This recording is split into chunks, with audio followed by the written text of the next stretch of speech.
I hope you all are doing great. Let's start this session of Indian Contract Act 1872 with another important topic. After section 15, we are now on section 16. Section 16 is about the same thing. What are those which we exclude while free consent? Okay, if your consent is taken due to undue influence या undue influence की वजह से आपने किसी contract में आने के लिए अपनी परमिशन दी है, अपनी कंसेंट दी है, तो हम उसको फ्री कंसेंट नहीं मानते हैं. The same way as in last session we discussed, this is now coercion के बारे में हमने डिस्कस किया था. कोअर्जन से में भी क्या होता है कि अगर आपने कंसेंट दिए तो वो फ्री कंसेंट नहीं होती. Same way the another point is undue influence. Let's discuss this in this session. Undue influence क्या होता है और इसकी वजह से कॉन्ट्रैक्ट पर क्या इफेक्ट पड़ता है.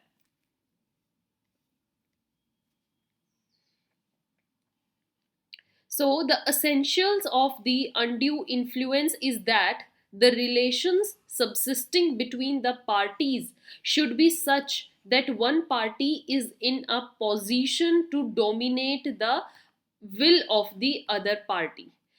जैसे कोअर्जन में क्या होता है कि there is nothing about relationship का कुछ नहीं होता है. कोई भी थर्ड पर्सन भी इसमें अपना इन्फ्लुएंस डाल सकता है, या फिर if you don't share any kind of relation तभी भी आपके बीच में अगर दूसरी पार्टी ने दबाव बनाया और आपने अपनी हामी दी है तो उसको हम कोअर्जन में लेंगे.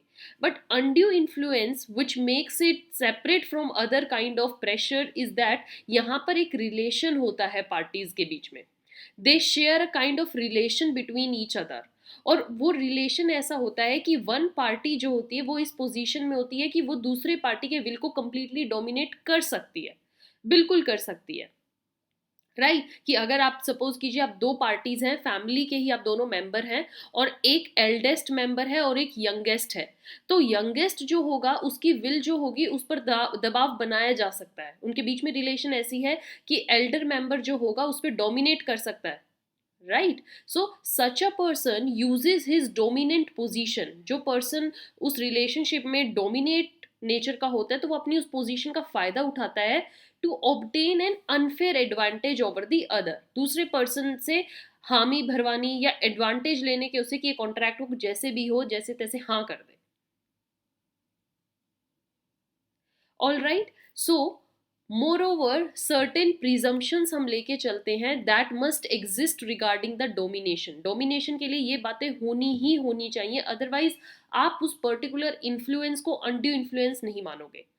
Right, so here we will see what kind of those things that should be present or that presumption जो dominant position के regarding होनी चाहिए. Where he holds a dash or apparent authority. Real या apparent authority होनी चाहिए दूसरे person के ऊपर, मतलब काइंड ऑफ जो आपकी अथॉरिटी है दूसरे पर्सन के ऊपर, प्रेशर है या आपकी जो पोजीशन है वो रियल में होनी चाहिए, फेक नहीं होना चाहिए.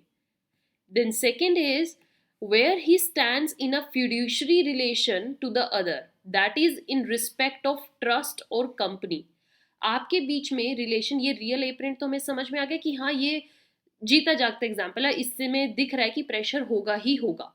एक रिलेशंस होते हैं जब आप काइंड ऑफ फिड्यूशरी रिलेशनशिप में आते हैं, जैसे मैनेजर और उनके एम्प्लॉइज होते हैं, जो नीचे सब मैनेजर्स होते हैं, असिस्टेंट होते हैं, तो ये एक रिलेशनशिप बाय कंपनी के थ्रू फॉर्म हो गया.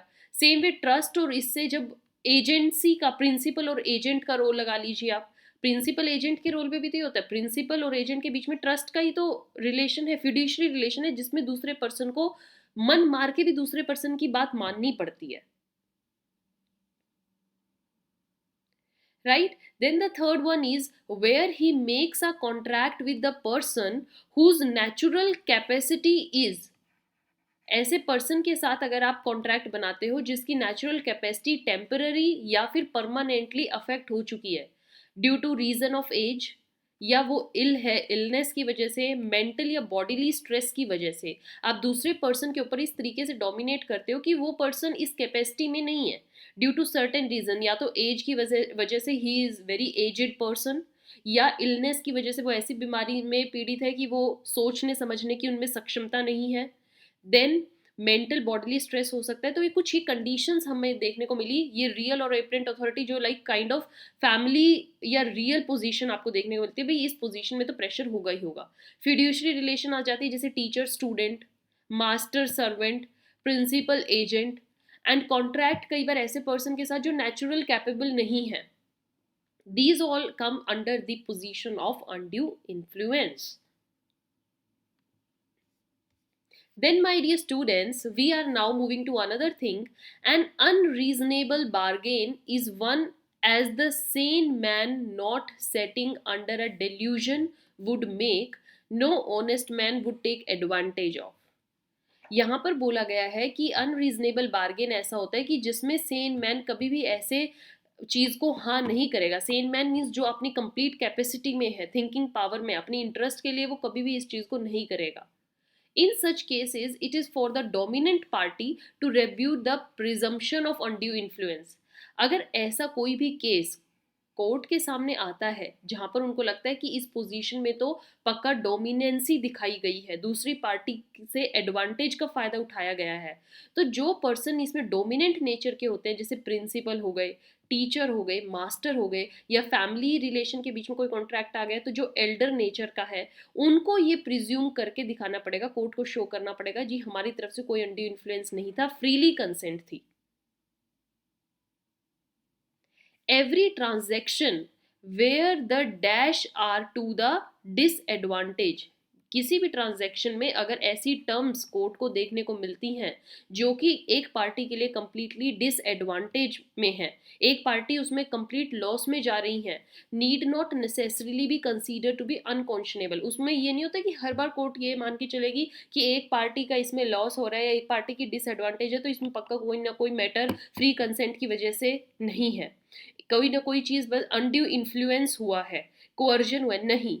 If the contract is to the advantage of one party का एडवांटेज है but the same has been made in the ordinary course of business, but अगर पार्टीज वहां प्रूव कर दे कि ये हमने ऑर्डिनरी कोर्स ऑफ बिजनेस में कॉन्ट्रैक्ट बनाया था, दूसरे पर्सन के ऊपर कोई दबाव नहीं था, मेंटली प्रेशर नहीं था, अनड्यू इन्फ्लुएंस नहीं थी, वुड नॉट बी कंसीडर्ड या वुड नॉट बी रेज्ड। हमेशा इस पॉइंट को रेज नहीं करा जाएगा, बस आपको शो क्या करना पड़ेगा, that it has been made in the ordinary course of business.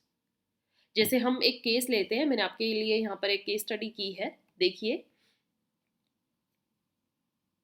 In Raghunath PD versus Sarju PD, इस केस में क्या था my dear students, it was held that unconscionableness of the bargain is not the first thing to be considered. आपको हमेशा ये नहीं देखना है कि एक पार्टी का यहाँ पर डिसएडवांटेज है, नहीं। What the court has to see in depth is the first thing to be taken into account is the relation of the parties. आपको पार्टीज का रिलेशन देखना है कि जो दो पार्टीज कॉन्ट्रैक्ट में आई हैं उनके बीच में रिलेशन कैसा है, राइट अगर उनके बीच में आपको लगता है कि रिलेशन ऐसा है कि एक पार्टी दूसरे को डोमिनेट कर सकती है, तभी आप इस इशू को रेज कीजिए। इस केस में क्या था, since the borrower failed to prove that the lender was in a position to dominate, यहाँ पर एक बोरोवर था और एक लेंडर था, और बोरोवर कोर्ट में ये प्रूव ही नहीं कर पाया कि लेंडर ने उसके ऊपर डोमिनेट किया है या उसकी पोजीशन का फायदा उठाया है, एंड द ओनली रिलेशन जो पार्टी के बीच में था वो प्रूव्ड वो सिंपली ऑफ लेंडर और बोरोवर का ही रिश्ता है, अदरवाइज कोई और रिश्ता देखने को उनके बीच में नहीं मिला, no relation was there. So the first requirement of section 16 was not, वहां पर थी नहीं, कोई रिलेशन ऐसा था नहीं, नॉट सेटिस्फाइड, इसलिए बोरोवर को कोई रिलीफ नहीं मिलेगा। बोरोवर चाहे कोई भी अब यहाँ पर वजह बताए, क्योंकि बोरोवर को तो पैसे देने भैया, वो तो इस चीज़ का फायदा उठाएगा, कोर्ट में बता सकता है जी मेरा तो नाजायज़ फायदा उठाया गया है, मेरे ऊपर प्रेशर बनाया। नो, कोर्ट ऐसे केसेस में क्या देखेगी, सबसे पहले रिलेशन था कि नहीं। अगर कोई रिलेशन नहीं and they are just simply a lender and borrower, then this will not be the issue to be raised in the court, borrower will get no relief.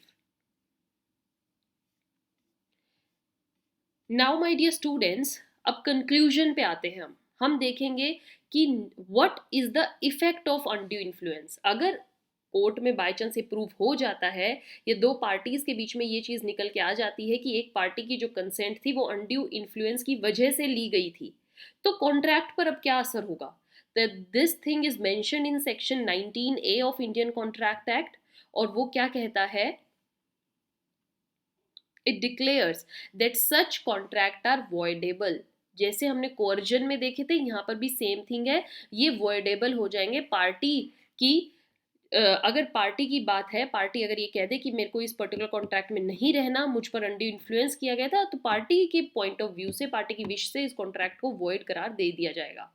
Where the party entitle to avoid the contract, अगर party avoid करना चाहती है, contract को खत्म करना चाहती है, but prior to this अगर उन्होंने they have already received some benefit, कोई अगर उनको बेनिफिट मिल गया है ऑलरेडी, ऑल्दो वो कॉन्ट्रैक्ट को ख़त्म करना चाहते हैं और बताना चाहते हैं कि हमारे ऊपर इन्फ्लुएंस था, बट अगर उन्होंने इसके बीच रहते हुए कोई भी चीज़ इंजॉय की है, कोई बेनिफिट लिया है, तो court in such cases has been empowered, court के पास पावर है उस पार्टी को कहने की कि पहले तुम दूसरी पार्टी को कंप्लीट भुगतान करो, उनके बेनिफिट्स वापस उनको दो, चार्जेस उनको दीजिए, to set aside the contract absolutely और upon such terms and condition as the court may deem just.